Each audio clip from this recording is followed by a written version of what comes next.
so we can get started.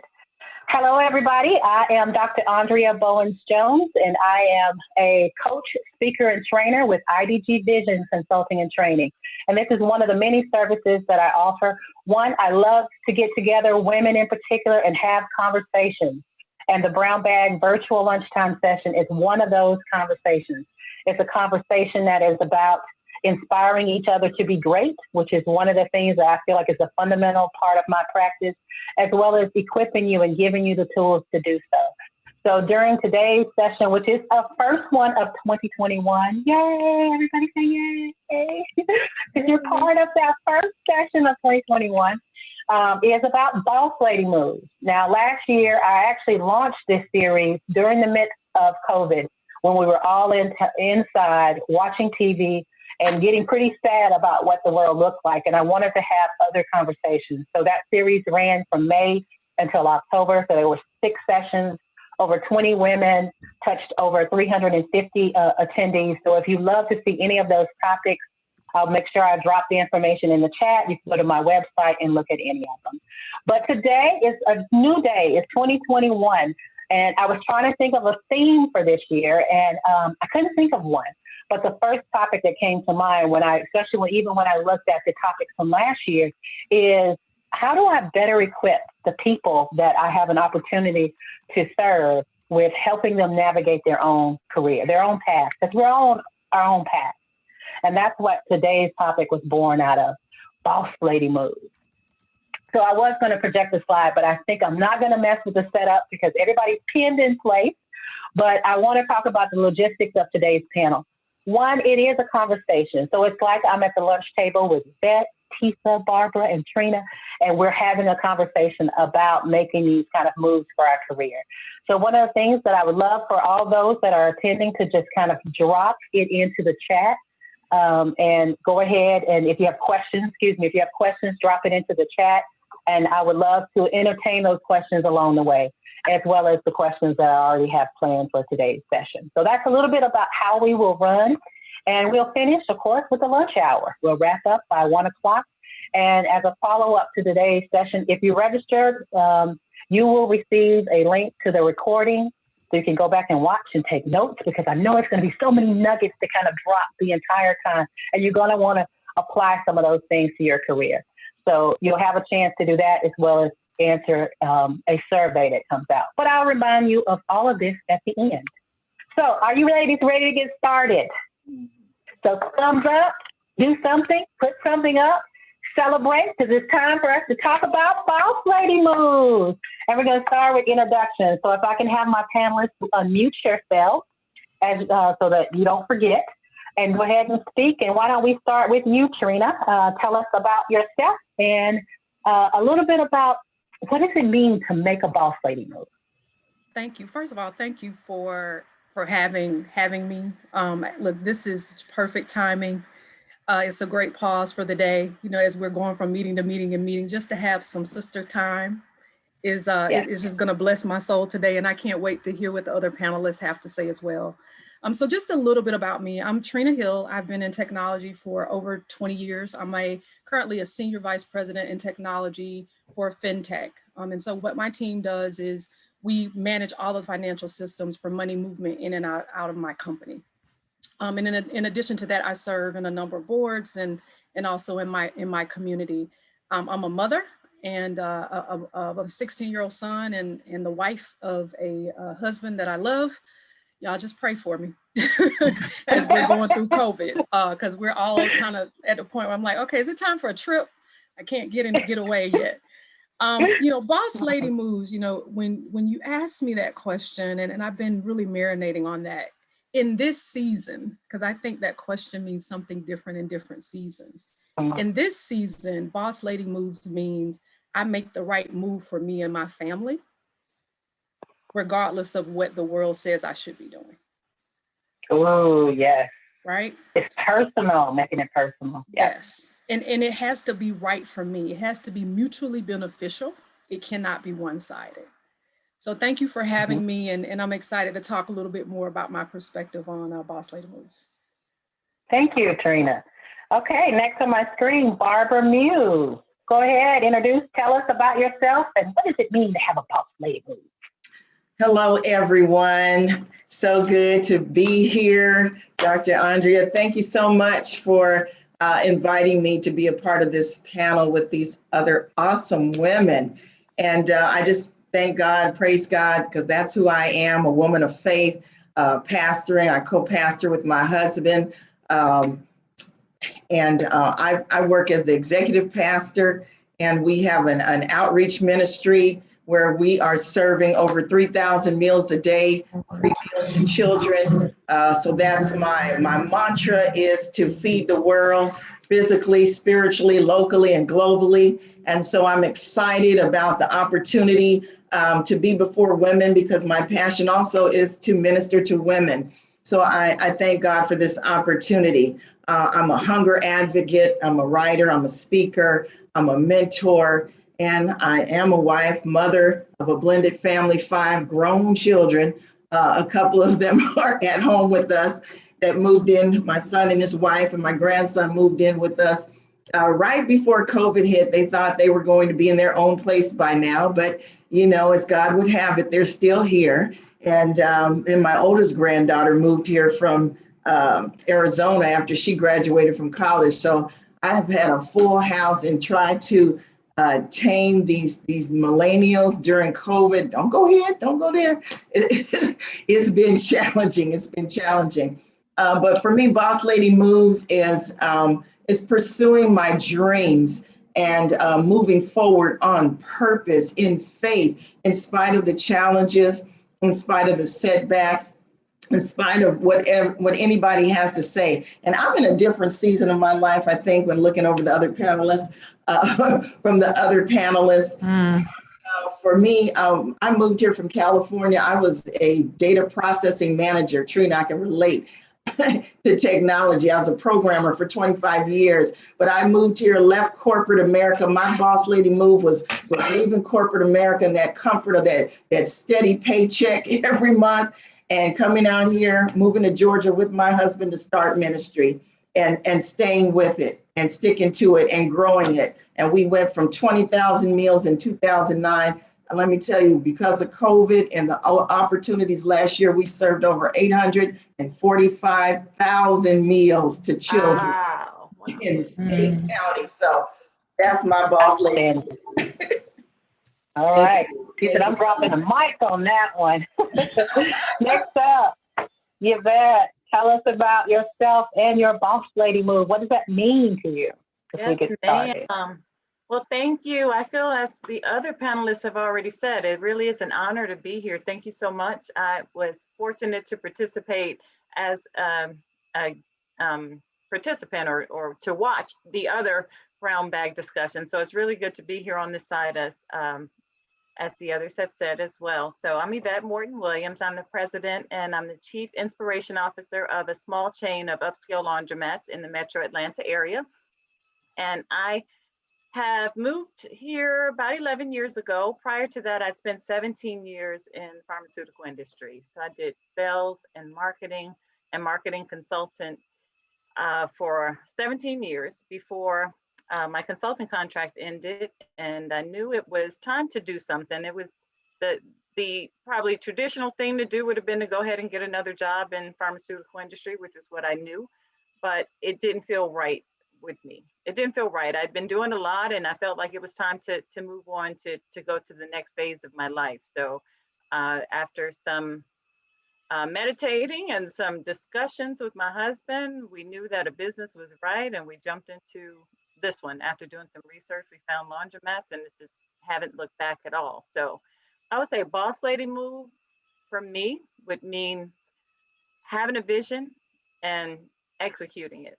And that sometimes nobody else can see it. They don't know what you're talking about. You may be encouraged by very good meaning people to stay the course and to get another job. And why would you give up that comfortable salary and what you know and go out on the limb? But you have to sometimes look deep within and follow your own guide and your own spirit and do what feels right. So that's what I would say would be a boss lady move, is to do that. Awesome. So we've heard from corporate, a perspective on corporate, nonprofit, small business, and last but not least, Tisa Smart Washington, representing government. Tell us about yourself and what it means for the government space to make those boss ladies. What for you, Kirsten? Okay, just like everybody else, thank you so much for inviting me to be a part of this panel. My pleasure. I am very honored to be in the company of these other ladies. I'm going to send you a text on the side to just to make sure, just to thank you for this opportunity. I do appreciate it. My name is Tisa Smart Washington. I am the tax commissioner in Rockdale County. I'm in my second term, so I was reelected last year and began my second term last month. Thank you. I am the first African-American woman to serve as tax commissioner in the history of Rockdale County.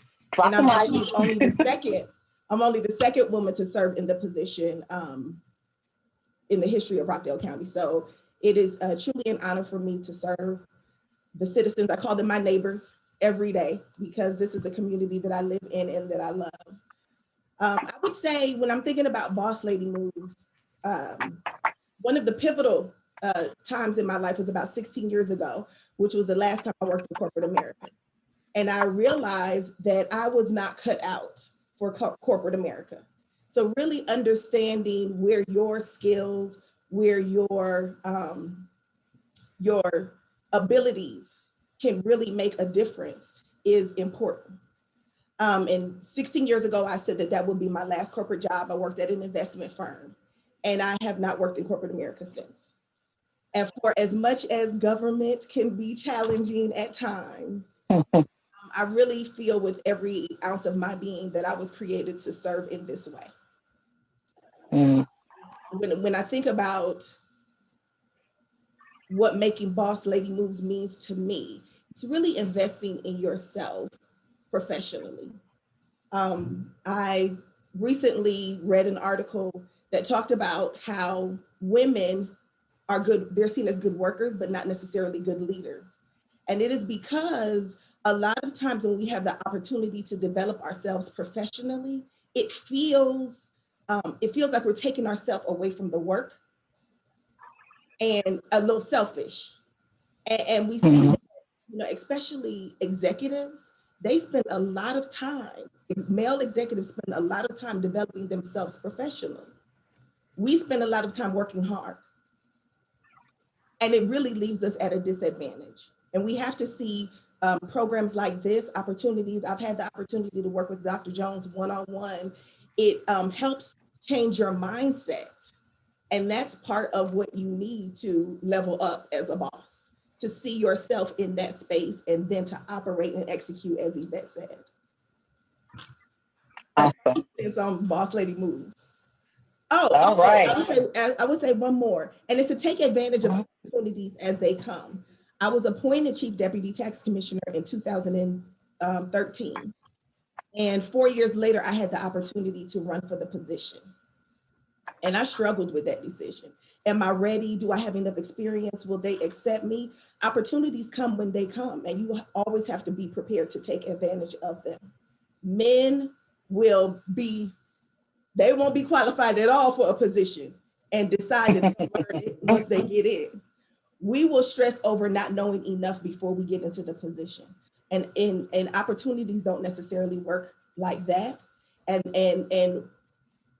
what I learned was to do it even when I was not comfortable doing it. That's that right. I gave myself the space to grow and learn in the position. Awesome. Thank you. And you had to put a pin on it. That's what you did at the end. So I hope everybody's excited because just listening to you talk, I was like, yes, this is the right group of women. So we're going to go ahead and make sure if you have questions for any of our women that you go ahead and drop them in the chat because I will be reviewing those as we go along. But to kick off our discussion, ladies, I want to know what's the biggest challenge that you're being faced with today as a boss? Just managing your career, and many of you are leaders of others. Actually, all of you have others that you're responsible for in your day-to-day job. What's the biggest challenge you're facing? And whoever wants to jump in first, and we'll just have this as our kickoff of our discussion today. Okay, so I will call on you. Okay, I'll you jump ready? in. Yeah, I'll jump in. Yeah. Me too. You know, I really think, look, I think the challenges are always evolving because I think it depends on the people that you are serving in the leadership seat, right? Because we have to adjust and support them and serve them based off of their needs. But when I really take a step back and think about where we are right now, it's been almost a year since most of my staff has been home. And what I'm most concerned about this year is self-care. People Okay. are burned out. People are balancing, Tisha talked about, taking on opportunities, making sure we spend time. But if we really think about it, women are really doing triple duty with children at home. I'm a part of the sandwich generation. I call it the panini generation because it's not sandwich anymore. Now I'm the panini because I'm being pressed, right, from all sides with aging parents, dealing with COVID, leading your team, and then also raising children. And so to me, the biggest thing to me that concerns me is self-care and taking care of people and making sure that they're taking care of themselves. Because here's the reality. I can't pour out to you what I don't have in my cup. You really should be getting my overflow, right? And I can't get overflow because the normal outlets that I would have, taking trips with friends, hanging out with friends, my normal stress relievers, right? In addition to prayer and reading my scripture and a number of other things that I do, that has been disrupted. And so for me, I think as leaders, we have to make sure during this season of stewardship, because we are stewards of our people, that we make sure that we are modeling care, but we're also making sure that they are taking care of themselves. Because you cannot serve, you can't do anything if you're sick. And you can't do anything if you're mentally exhausted. You're going to make mistakes. And quite frankly, you're going to hate your job. And then we're also dealing with mental health issues, right? Where people are just struggling with depression and things, and they don't even realize that that's what they're dealing with, but they are. So to me, that's the biggest thing. So I just impress upon everybody, make sure that you find 30 minutes a day to pour into your cup, whichever way that looks. Make sure that you model that for your teams and your family. And also make sure you say no, because a lot of times saying yes to everything or making an assumption that we're supposed to go do stuff. And I am also a Christian, so thank you, Ms. Barbara. And I don't hide that in my space, but sometimes God didn't tell us to go do stuff that we're doing. We need to be discerning about our yes and definite about our no. Awesome. Who wants to add to that? Something that it sparked something, and man, you want to add to it. Thank you, Yvette. Go ahead and add to that. Yeah, I would say I totally agree. Self-care is always important and never more than it has been now. It's just been very challenging. You find a lot of people that are suffering in all sorts of ways, financially, emotionally, physically. So it is really important to, as the leader, and I'm a leader, I've got just over 20 employees right now. And so it's important that they see me take care of myself. I totally agree with Katrina, but it's also important that I do what I can to look out for them. Staffing has been a challenge for us right now.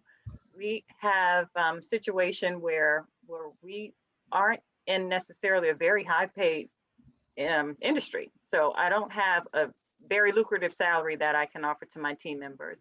I do pay more than minimum wage and more than they may get in other similar businesses, but it's a challenge right now. We have a lot of people who have been out of work and have been able to get unemployment and have been able to get extra money from the government. And in some cases, more money staying at home than they would if they've gone to work. So that's been a challenge right now, trying to find people and find other ways to motivate them. Because as we all know, I'm sure everybody here knows that money can only go so far. You can be very well compensated, but still not happy. So you want to make sure that you're telling your team members that you appreciate them and showing them that you appreciate them, giving them as much as you can financially, but recognizing that that's not going to be the only thing that's going to do it. So, so that's it. And I say, as far as the self-care, just keeping some sort of routine. I think that we all know who've had children or worked with children, how important having a routine is for them. You want to feed them, you want to give them a bath and read a story and brush your teeth and tuck them in the bed. It's kind of like similar, and that every child finds that comforting. As adults, we get away from that, and we maybe have forgotten how comforting a routine can be. So try to have some sort of routine that works for you. For me, I have my set morning routine that I have to be pushed really hard to diverge from. So I'm going to get up, I'm going to exercise in the morning, I'm going to read, I'm going to have some sort of knowledge that I'm going to gain, I'm going to do some journaling, I'm going to do some meditation. And if all doesn't happen, then my days don't go as they should. So I'd like to have that sort of routine. That for me works really, really well. Awesome. Thank you. All right, I love the fact that you guys kicked us off to talk about your perspective as bosses. Now I want to switch the gear and talk about those people who are navigating. Maybe you don't have a team reporting to you, but what does it mean to be like the boss of your own career? And I'm going to start with Barbara, because it was something you said in your introduction about you were executing a vision that God gave for you.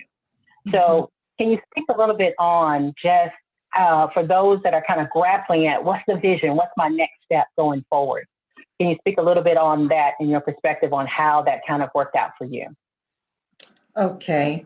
Well, navigating after coming from state government, because I was a data processing manager with state government. And so that has really, really helped to form and shape me, because with the state of California is who I worked for and retired from, there was a lot of training, a lot of supervisory training, a lot of training for this, that, and the other. And that has really helped me to navigate even with our ministry and the nonprofit world, trying to set some standards for our organization. So I brought along with me what I learned in corporate America and tried to incorporate that in the ministry into our organization. But as far as navigating the course, you've got to be able to read. I tell women, you have to read. I tell all my staff all the time, you're not going to make it on this job if you don't read. You need to read, because that's how you're going to learn. That's how you're going to remember. That's how you're going to discover. Don't wait for somebody to spoon feed everything to you. You've got to go and get it for yourself. And so when I moved here, we didn't know exactly, we started our church, but we didn't know exactly, we know we wanted to do some kind of ministry, because we were doing drug and alcohol ministry in California. Part-time, and we thought we were going to do that here, but God led us in a different direction after we saw the need for children, and to learn how to get into this particular realm and to receive funding and get all of these things in place that needed to be.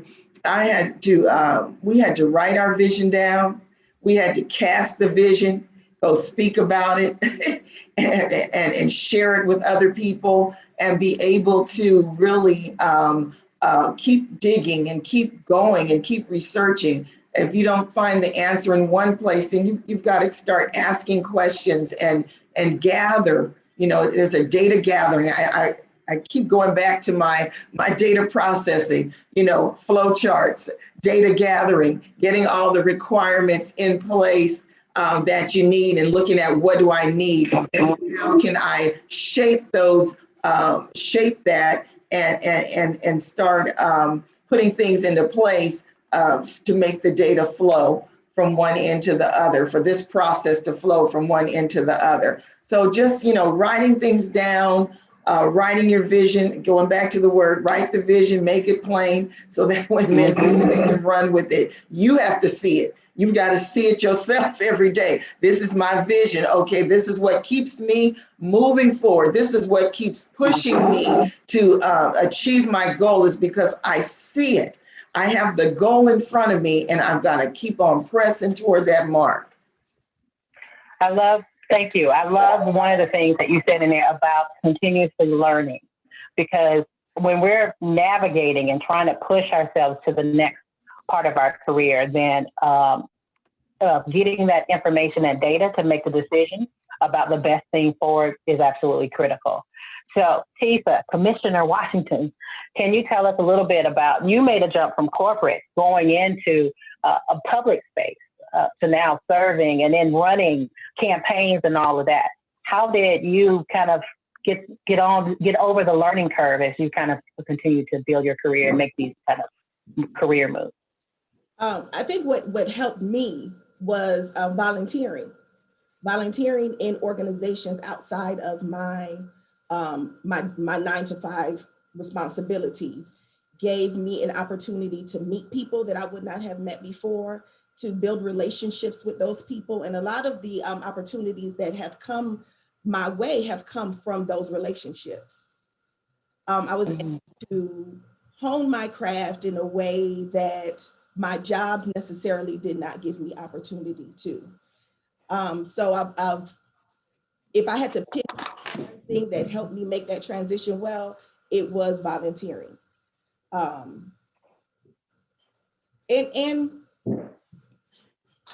And alliances, people in my network that knew the work that I could do, because I had either worked with them in some capacity or they had heard about my work from someone else and put in good words for me.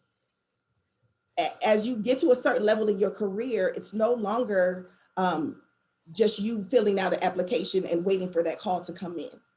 It is as a result of those connections that you've made, the work that you've already done, that really help get you over that hump. And I think that as women, sometimes we don't place as much value in cultivating those relationships as we should, especially as you climb the corporate ladder. You need those advocates, you need those sponsors, you need those alliances to help you get to, if your desire is leadership, you need those relationships to help you get there.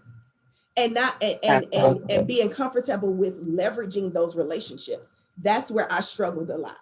Asking for the can you put in a good word for me? Do you know of any opportunities? That was a struggle for me. But once I understood that you have a whole support team, a whole group of people that support you, and all you have to do is ask for that support. It's not a thing. It went from asking someone to do something for me and me realizing that there's mutual benefit. You have a need, you have a position that you need to fill, yes, and I have those skills to fill it. I'm not asking you for a handout. I'm just asking for an opportunity to explore that maybe this is a good fit for the both of us.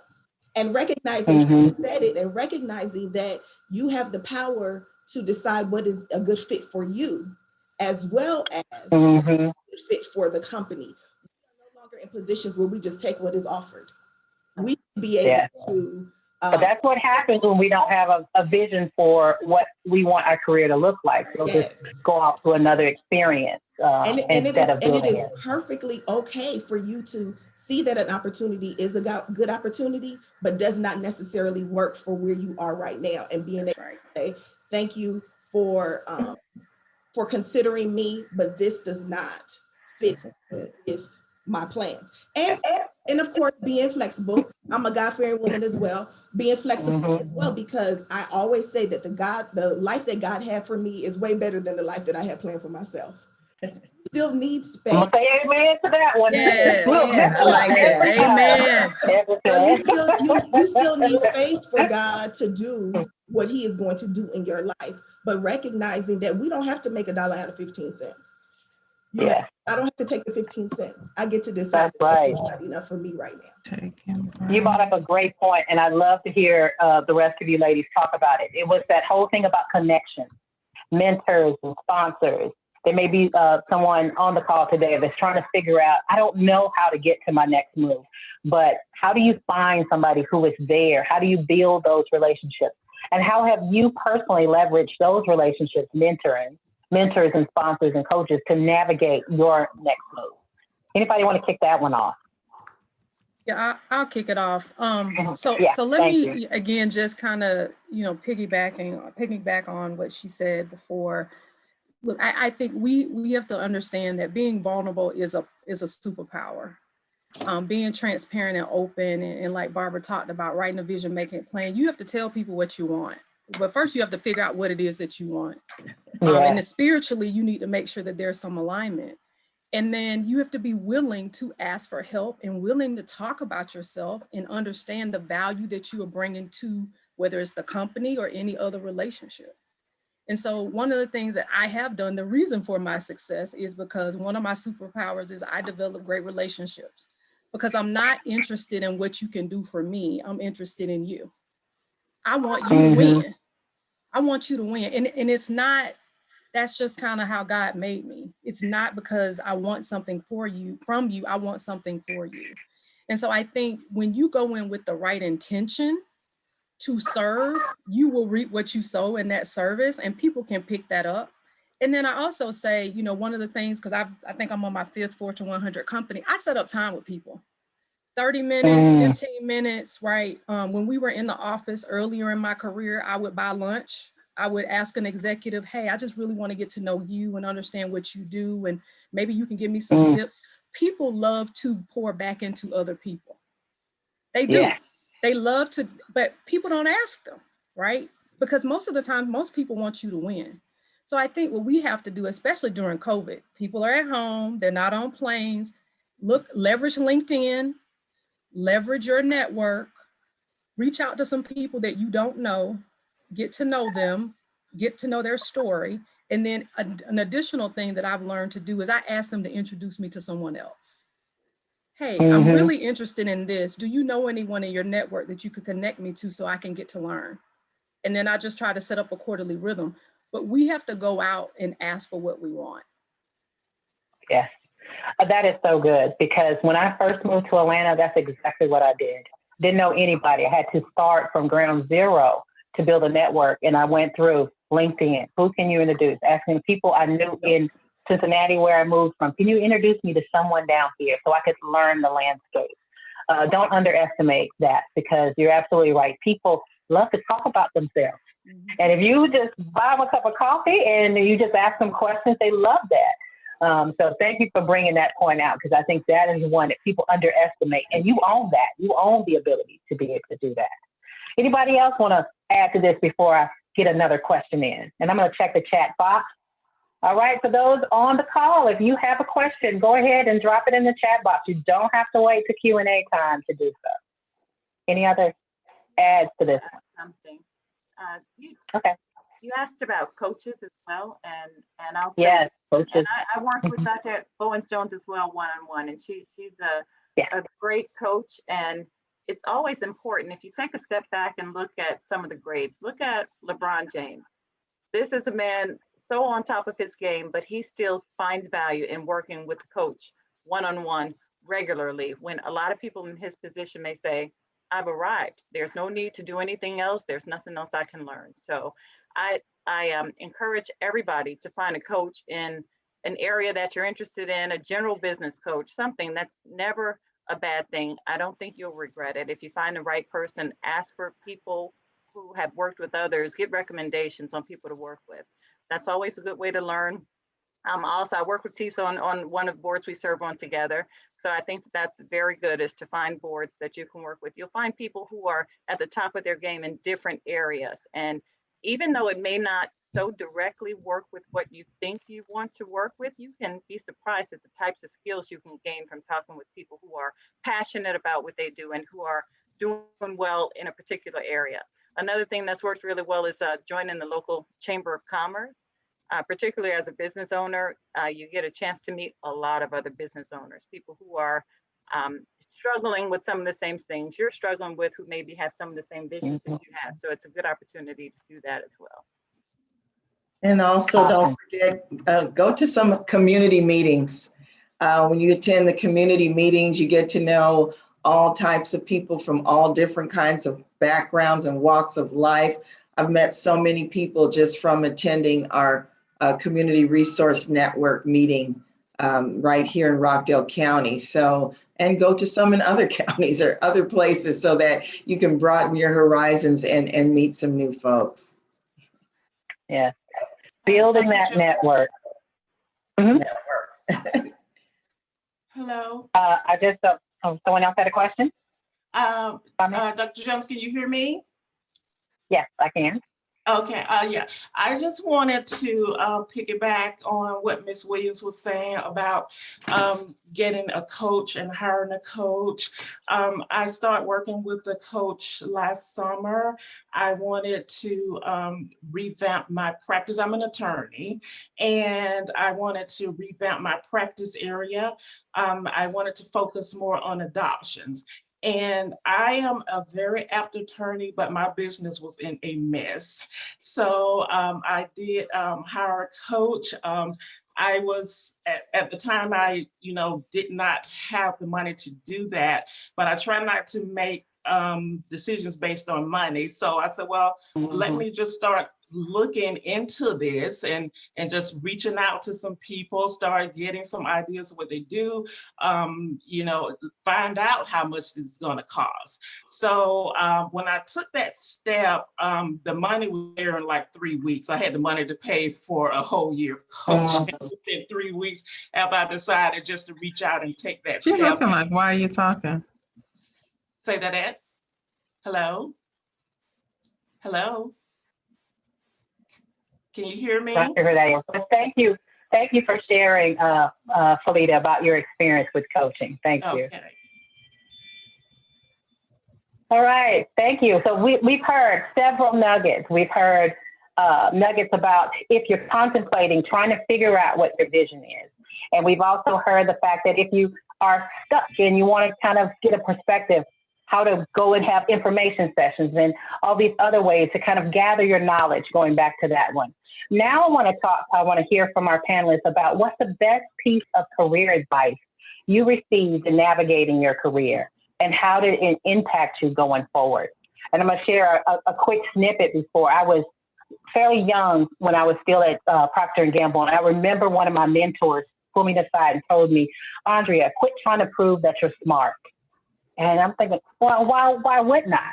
But he was absolutely right, because that career advice has stayed in the back of my mind, is that oftentimes we're so busy trying to prove and justify our seat at the table, we don't just be and just navigate into it. So I'd love to hear from you ladies, what's the best piece of advice that you have gotten and how has it impacted you? Because that nugget could actually help somebody else that may be struggling with some of the same things. All right, who hasn't answered in a while? I think you've all talked. So whoever wants to dig in first. I'll add, this is Tisa. Not necessarily a piece of advice, but actually something that came out of my sessions with Dr. Bowens-Jones. I had people in two categories. You were either my friend or I did too much food with you. Those are my two categories. And what I realized is that I was missing out on the professional relationship, the people that fell in this professional relationship category, and nurturing those relationships that we don't necessarily have to go to lunch. We can, but we don't necessarily have to go to lunch on the weekends and you come over to my house and I go to your house. We don't necessarily need to have that relationship, but there is value in me cultivating the relationship with people that maybe fall outside of that category, but are people whose lives I can invest in, and then they can invest in my life as well. It is very important, especially as you try to grow in your career, to again have those alliances and people in your network and people that can speak on your behalf, and that you are in those categories for somebody else as well, because it's not one-sided. It's not about what you can just get from the relationship. It's what you can give. I think Trina, talked about that. What can you give in the relationship? And we have to get out of this mindset that just because somebody is at a different level than you are, that you cannot provide value in their lives. Mm-hmm. The relationship is always mutually beneficial, because it may not necessarily be in the workplace that you provide value, but you may provide value outside of the workplace. You may be able to provide a perspective to them that they can't see from where they sit if they are at a certain level, especially if they are in leadership. There is always benefit that you can provide as well as give. And I think, especially when it comes to networking, we're always looking at, or people a lot of times are looking at what they can get from the relationship. Mm-hmm. And I think that's if that's the wrong way to approach it, really, what can you give in this relationship? How can you serve? Yeah. How can you support? And you will be surprised Making it mutually how much beneficial. of that will come back to you in ways that you never imagined. And like I've had a couple of years ago, the state went to a new software for motor vehicle transactions, and I served on the training team for the state. So I traveled around the state for 7 solid weeks. I don't know if I would ever do that again. But for 7 solid weeks, I traveled around the state teaching other tax commissioners' offices how to use this software. I was the only tax commissioner on the team. And the day that I went for the initial training, I felt like I made a wrong decision. Why am I the only tax commissioner doing this? But me doing that for 7 weeks exposed me to so many people around the state that I had not had relationship with. I got exposure at the state level with the Department of Revenue as a whole. And so I have relationships now that I would not have had I not participated in that training program. But I looked at it as a way for me to serve, and in return, I got so much more. Yes. And those opportunities of getting out of our comfort zone are so critical. Barbara, you're going to share the best piece of career advice that you've got. Put your hand up. Yes, well, I agree with what Tisa said, but I just really making career moves is still, for me, it's about learn as much as you can. Learn as much as you can about the area that you want to get into. I believe in self-learning, being self-taught in so many different things. I feel like, okay, I don't necessarily have to go take a class for everything that that I want to learn how to do. But, if you can read about it, if you can learn it, but also just, volunteering. And like Tisa was saying, how she was the only tax commissioner in this training program. If we would just give of ourselves, because we are all servants.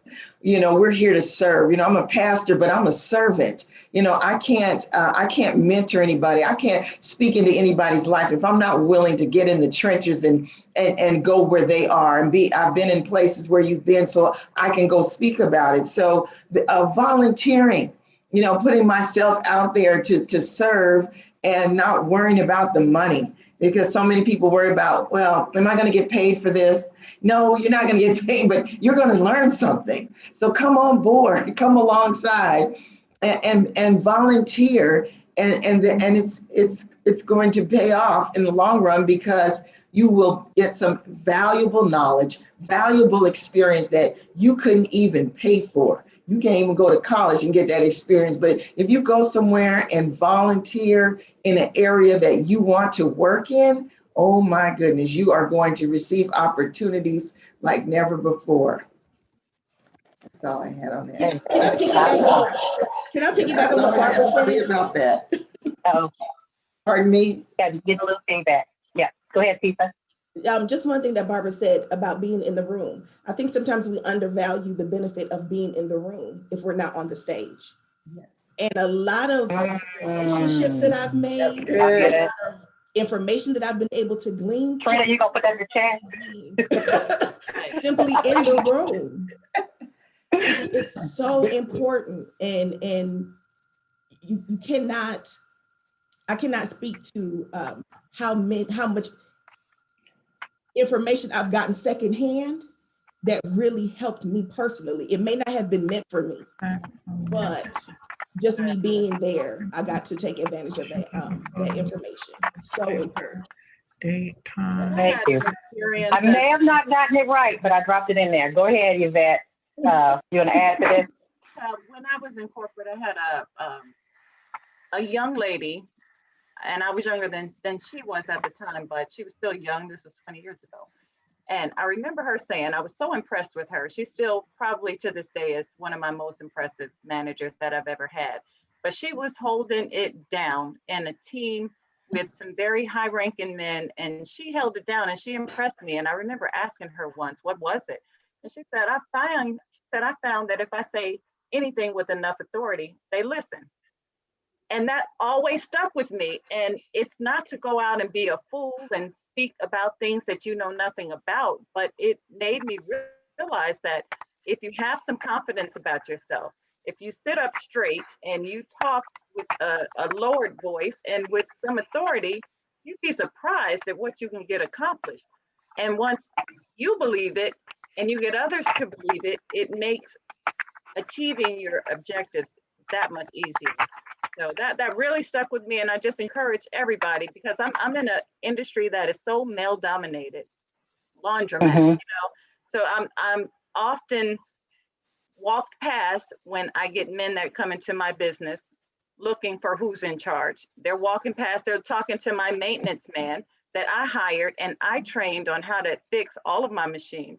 And they're talking to him to find out what they need to do or to give them advice. And I'm scratching my head. It's kind of funny sometimes. I sit and I listen, and I sit and think they don't have to know who I am, but eventually they will have to know who I am. But it's good. And many of you, I'm sure, are in positions where you are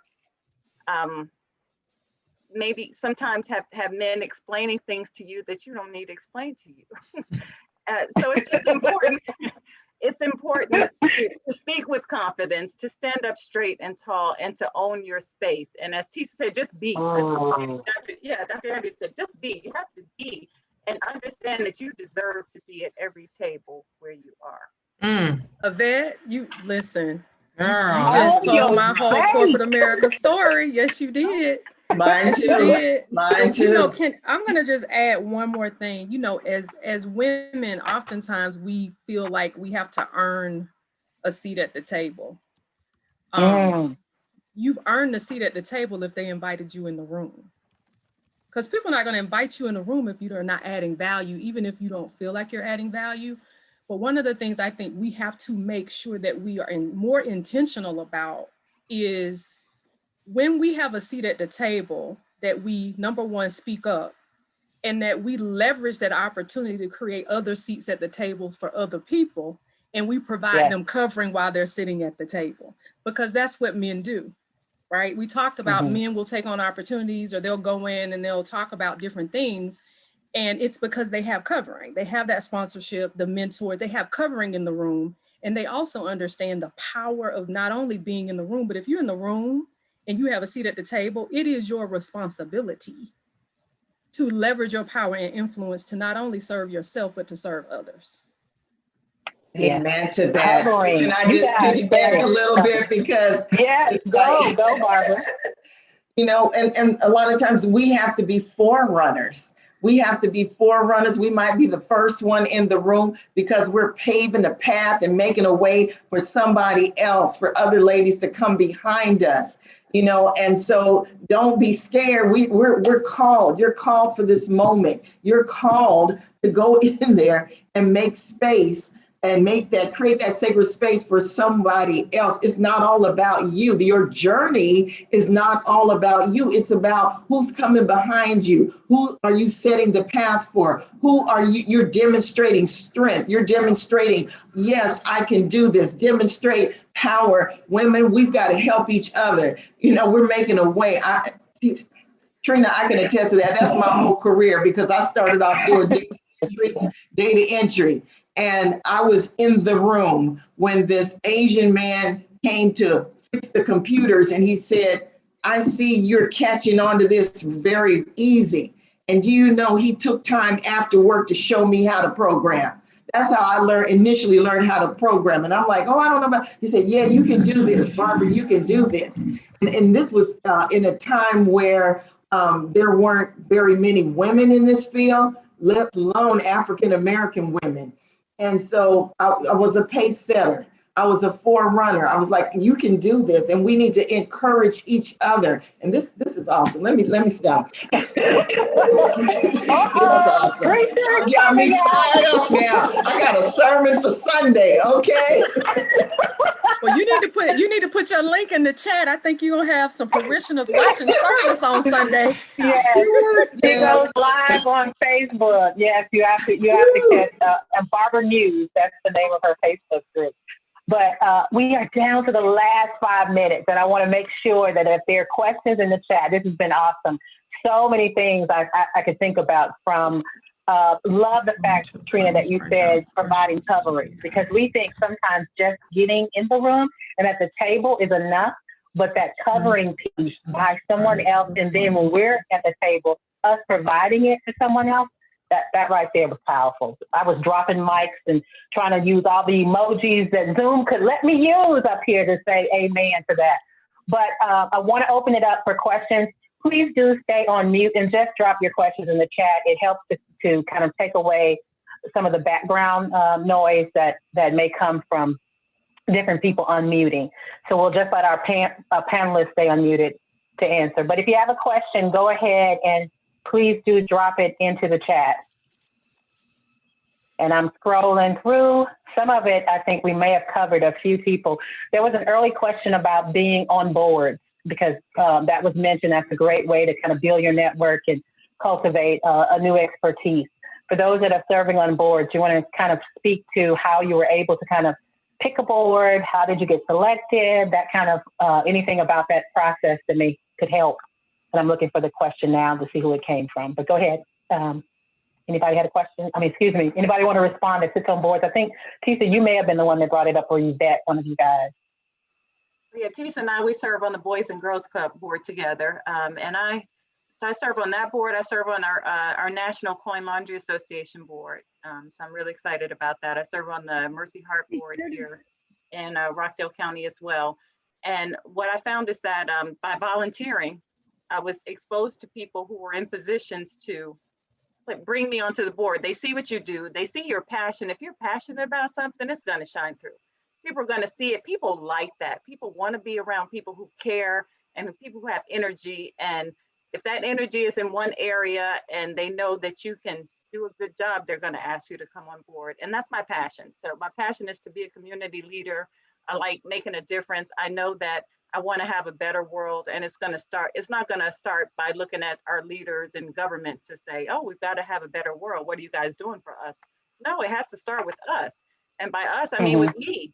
So I have to be the person to work on my own self, and then I can work on my own sphere of influence. And then hopefully I can make impact on a larger group by multiplying that effect by working with other people. So yeah, I would definitely recommend it. It's always good to be able to help a group that you're passionate about, and then also be exposed to other people that may help your career. But that definitely wasn't a motivating factor for me, but I definitely could see how that would happen as well. Yeah. So find boards that you're interested in first. Organizations, and try volunteering. Thank you for responding to that question. Any other questions? Thank you, Barbara, for putting your information. She's fired up today. If you want to hear more Barbara in the pulpit, she put that in the link for us. Thank you for that. Any more questions from participants? Please do take a moment to drop them in the chat. If not, of course, I have another question as we kind of get ready to close this lunch hour. I want to talk about the best piece of advice. I asked you about the best piece of advice you received.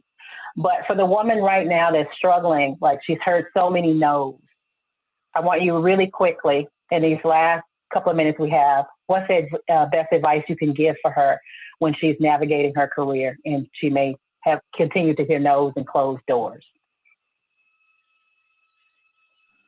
Best piece of advice you can give. I'll take that one, or I'll start out. Invest in yourself. If the no's are coming because there may be a skill set that you need to an area that you need to grow in, or maybe relationships that you need to cultivate, all as an investment. I think that we're more willing to spend the money when we recognize that it's an investment and we're not just frivolously, or we just can't afford it. Really, the way that you have to look at it is you may not be able to, not that you can't afford it, you can't afford not to do it, because this is what it takes to get to that next level. Once you are getting out of kind of rank and file positions where, again, you can just walk in and fill out an application, it's going to take more than you're used to giving in order to get to that next level. You have to figure out what are you willing to give. Is that investment money? Is that investment time? Is that investment, what is it, time, talent, treasure? Are you, Okay. all of it is an investment. But you have to get out of the mindset of what can I get from this relationship, this process, Okay. what can I contribute to it? All right. So the first one is that piece of advice, if you're stuck and you continue to hear no, is go and invest in yourself. We have one more question in the chat before I get ready to close out, because I do want to make sure that everyone else's best book, I mean, a book that you're reading now or best book you've read. Any of you leaders are reading a book that kind of can help someone navigate their career. The best book and it's a book that I go back to, is called The Go-Giver. Go-Giver. Okay. Go-Giver. And it really is talking about the value of service. And it is a very good book. There are a couple of books by Carla Harris. I'm a huge Carla Harris fan.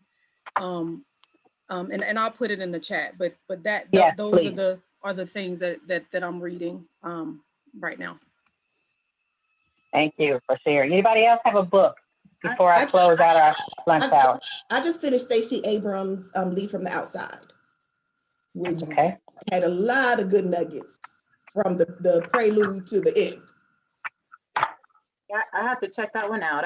I like Me too. John Maxwell. Most things by him I think are great. Check out the 15 Invaluable Laws of Growth. That's a really good book. The Jen Sincero, she wrote a book called You Are a Badass. I love it. I think that it's one. really nice. Yeah, that's a really good book too. Yes. There's a book by Bob Goff, Dream Big. Dream Big. And always read your Bible. Yes, ma'am. Read the word. It's encouraging. Be motivated. Well, I start my day off reading a Psalms because it's just, it's just soothing and it just encourages me, because you've got to have something that's going to speak to your spirit and your soul to encourage you throughout this life, especially in this season. That's right. And thank you, everybody else. I read, it was From Good to Great is good. And then seven, what is it? 7 Effective Habits of highly effective people. Highly effective people. They've got a new version out. That's a good one as well. Please do drop it into the chat, because I am recording, so I'll make sure in my follow-up note I can put together a reading list, or you can send it to me directly for ladies that want to continue to grow. So we are out of time. Our lunch hour is over. So I know it went by so fast, but this has been great. It was more nuggets than I could even copy down. So I'd like to thank, and please join me in thanking our panelists. You can use your emojis to kind of give them a hand clap, standing ovation, whatever, because if we were in the room together, we would be standing for you ladies. So thank you for spending time, not only your lunch hour with us, but also for sharing and being vulnerable during today's discussion. So I do want to invite everybody to join me for next month's session, which is about the power of networking and relationship building in this new virtual world that we're in. Is we have to build relationships differently. So I have another lineup of diverse panelists for next month's session. So you'll get more information about that one. And also for those that are still trying to figure out what do you want to do and get past your invisible dragons, I am starting the second session for that one, and I'm going to drop information in the chat for that. Please do check it out. It is a 4-week session that kind of deals with how we get past those things that are career blockers for us. And it's called Slaying Your Invisible Dragon. So it's at idvision.com/slaying dragons. And my first one ended at the end of January, and I'm excited to get ready for session 2, which starts later in March. So that's it, everybody. We got our first brown bag out of the way. We're a few minutes over, so thank you for hanging in there. And thank you for your time. And see you next month. And bye, ladies. Bye.